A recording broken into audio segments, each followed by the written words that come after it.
Now this is a 2-week safari, so make sure you guys are comfortable back there.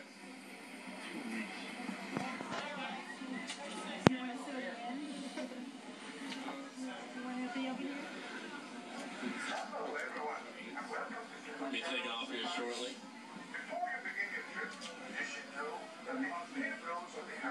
Is everyone's first time on safari? Yeah? No? No, it's my first time, so hopefully we'll make it. You think he's kidding? Alright, we're 2 weeks, as we say in Harambe, Twin Day, let's go. Well, here in Harambe, how we say hello is Jumbo, so Jumbo, everyone. My name is Jerry. I'm going to be your game driver for today's photo safari to the Harambe Wildlife Reserve. Now, if you guys are taking photos, please hold on to those cameras very tightly. We are not allowed to stop, pick up anything that's fallen out of the truck, including people. Also, please stay seated through the whole trip and do not lean out of the vehicle for your own safety. Now, a little history about the Harambe Wildlife Reserve. It was established in 1971. It covers about 800 square miles of protected wildlife. Unfortunately, we still have poachers going after our elephants, so we sometimes have a warden up in the sky keeping a lookout by plane. But are you guys ready for a safari? Yeah! Yeah, we are now entering the reserve. Keep a lookout at the tall trees and grasses for any animals that may be hiding out.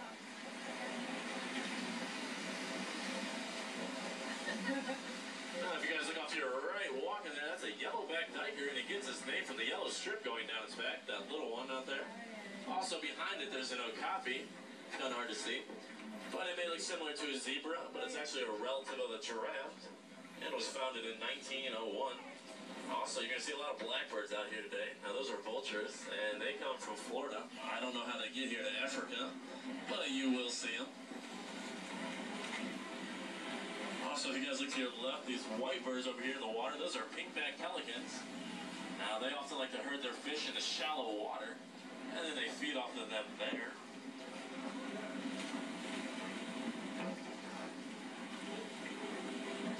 And on your right-hand side, there's some yellow-billed stork.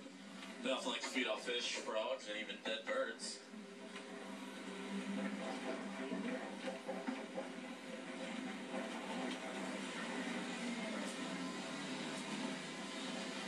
You guys coming up on our right-hand side, there's some greater kudu.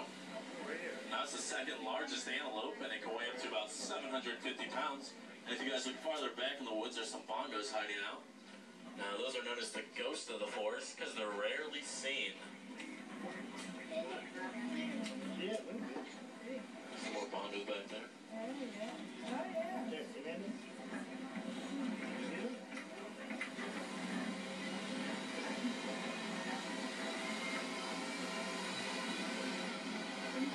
If you guys look up to your left-hand side, this black and white bird out there, that's a saddle-billed stork. Now, they can have a wingspan up to about 9 feet.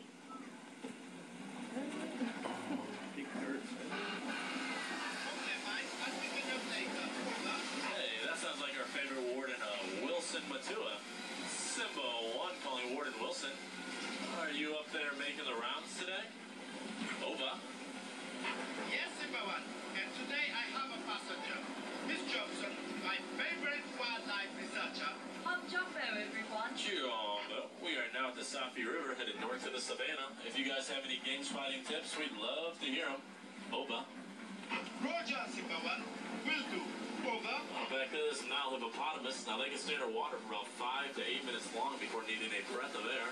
Also, keep your eyes open for some Nile crocodiles. There's some more Nile hippopotamus to your left. They can also eat up to about 150 pounds of grass each night, and they can weigh up to about 5,000 pounds.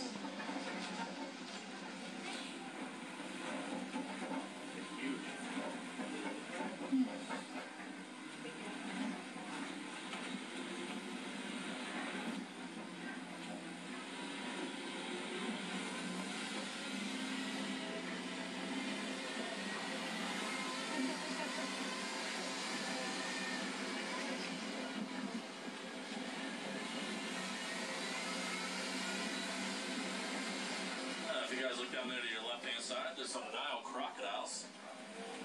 They get much larger than the American alligator, up to about 20 feet. And if you see any with their mouth open, that's because they're cooling down their body temperature. temperature.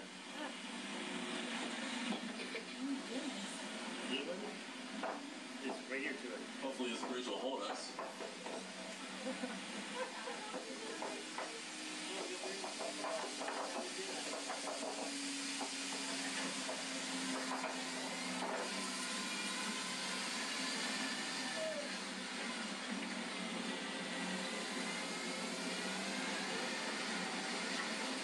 We are now coming up on the best view of the whole Savannah, and also one of our finest trees, the baobab tree, which is straight ahead.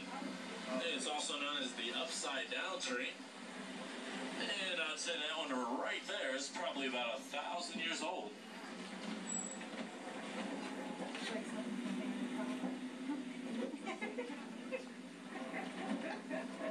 This part of the Savannah we are now entering, it's part of the Serengeti grassland system.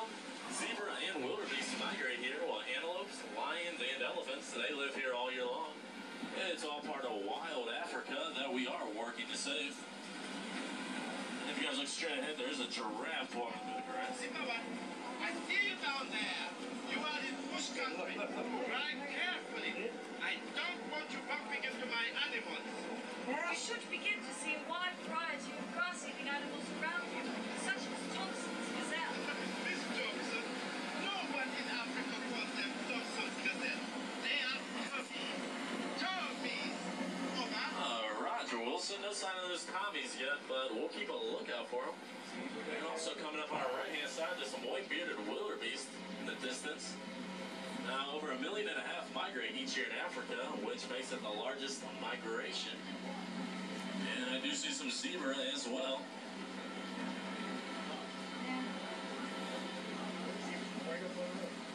And coming up on our left-hand side, there are some zebra. Now, each zebra has its own unique pattern. No two are alike.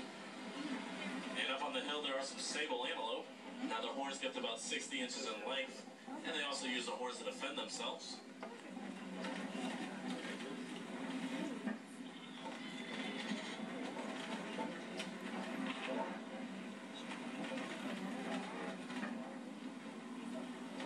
And this tall mound you see right here, that's a termite mound. Now, it's hard to cement. Elephants like to use them as a scratching post. And once they get worn down, as you see in the center there, smaller animals, such as the Thompson gazelles, will use them as a lookout post. Or lions hiding in the tall grasses.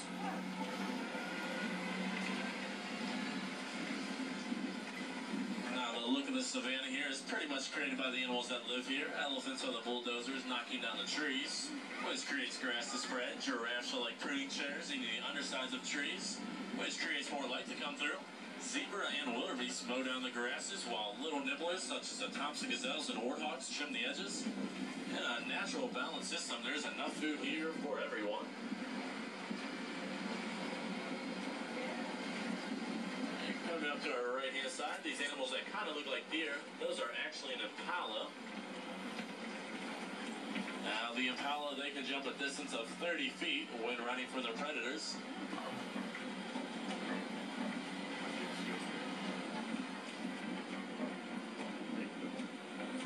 Also out there, you see the white, tan, and black